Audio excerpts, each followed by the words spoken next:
গত 2 মাস ধরে 13টি অগ্নিকাণ্ডের ঘটনা ঘটেছে ঠাকুরগাঁও সদর উপজেলার রুইয়া থানার ঘনি মহেশপুর গ্রামে।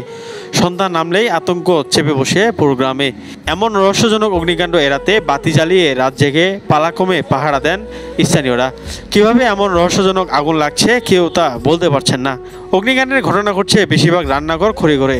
জানা গেছে এই গ্রামে কয়েকদিনে প্রায় 50 লাখ টাকার ক্ষতি হয়েছে অগ্নিকাণ্ডে। প্রশাসনের কাছে বিষয়টি সমাধান চেয়ে শান্তির ঘুম চান ঘনি মহেশপুর গ্রামের বাসিন্দারা। এই গ্রামটার মধ্যে এত আতঙ্ক ছড়াইছে, শুধু আগুন। এখানে আমাদের হঠাৎ করে আগুন লাগে কিছুদিন ধরে, প্রায় 2 মাস যাবত হঠাৎ করে আগুনের মানে কোনো ইয়া পায় না, হদিশ পায় না, কে লাগায় কারা লাগায় কোনো হদিশ পাওয়া যায় না। কিছুদিন পর এর ঘর, কিছুদিন পর ওর ঘর, এইভাবে আমার 12-13টা ঘর জ্বলে গেল। আমার ঘরে আগুন ঢুকে গেছিল। আমার বৃদ্ধমান শ্বশুর শাশুড়ি আছে, আমার ছোট ছোট 2টা বাচ্চা আছে। এই বাচ্চাগুলোকে আমি কিভাবে বের করবো? ওই সময় আগুনের আতঙ্ক। ঘরের মধ্যে কত ধরনের আসবাবপত্র জিনিসপত্র আছে, এই যে মনে করেন যে জমির কাগজপত্র জ্বলে যায় আমাদের। আমরা ভবিষ্যতে আমরা পরে আবার কিভাবে করবো? আমরা তো গরিব মানুষ। মানুষ এত আতঙ্কের মধ্যে, বাচ্চা কাচ্চাগুলো লেখাপড়া করতে পারে। একটা বাচ্চা রাত্রে ঘরে পড়তে বসলেও একটা লোক বসে থাকার লাগে।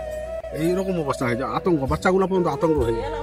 কিন্তু এইভাবে আমাদের যে ক্ষতিগ্রস্ত গুলো হচ্ছে, পাহারা দেয়, চারিদিকে বাতি দিচ্ছে কারেন্টের, তারপরে পাহারা দিয়ে খুলে উঠতে পারতেছে না। এলাকার মানুষ খুব দুশ্চিন্তা আছে, মানে সারাদিন পরিশ্রম করে আর রাত্রে আবার জাগনা থাকা লাগে। এখন এই আগুন মানে নিষ্পত্তি যেন হয়ে যায়। প্রশাসনের কাছে আমরা জোর অনুরোধ চাচ্ছি যে আমরা একটু সজাগ দৃষ্টিতে দেখেন।